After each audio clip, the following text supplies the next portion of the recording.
Before you hit the roads, a warning about the interstate. Investigative reporter Gordon Dill is crunching the numbers, and this year parts of I-85 are more dangerous than they've ever been. Gordon's here now to put it in perspective what's going on out there. There's a crash on I-85 in South Carolina every 3 hours. In Greenville County alone, there's a crash on that highway 3 times a day. Numbers this year are soaring. Now our analysis of state records shows you why it's been so dangerous so far and why you'll need to be extra careful when you hit the road this weekend. It's the main artery connecting us to the world. 106 miles of interstate highway that's choked by traffic, riddled with holes and littered with debris. It's the backbone of our transportation system and a strain on our last nerve. But what is it about I-85 that makes it so dangerous? Some drivers blame drivers, everyone but themselves. Because some of the people don't know how to drive. There's the high-speed theory, even in places where the limit is 60 miles an hour. Do you think it's safe? No. Why not? Everybody goes 85. Some blame high-tech gadgets and short attention spans for distracting drivers and causing crashes. People not paying attention to what they're doing, too busy looking at constructions or texting or driving, just not paying attention.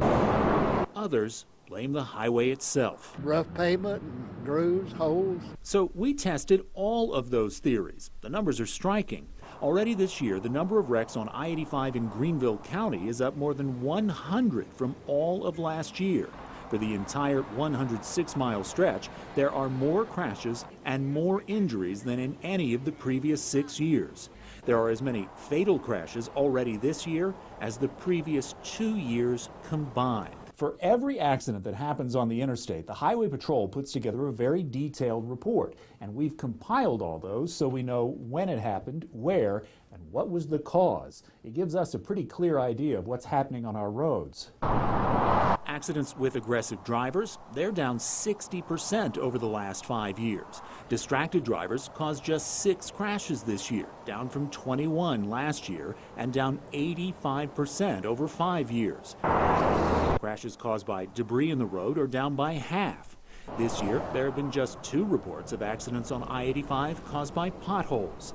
There's been no increase in crashes on wet roads, and DUI crashes are about the same as previous years. In truth, none of the answers drivers gave us explain the large increase in crashes, at least not in those reports. We've only found one way to reliably predict the number of crashes on the interstate, and that is the number on this sign.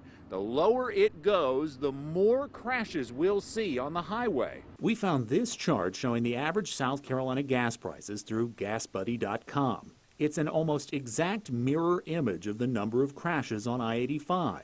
See the big spikes in 2011 and 12? They're also, by far, the safest years on our highway. When prices plunged at the end of 2014, interstate crashes soared.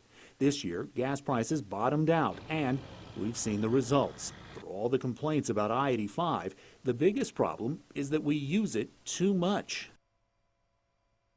We're certainly not saying low gas prices are a bad thing, but when prices drop, it does change our behavior. We drive more. And guess what? Right now, AAA Carolinas puts the average price of a gallon of regular unleaded at $1.82. A year ago, it was $2.53, meaning buckle up and be ready, because this could be a very dangerous holiday on I-85.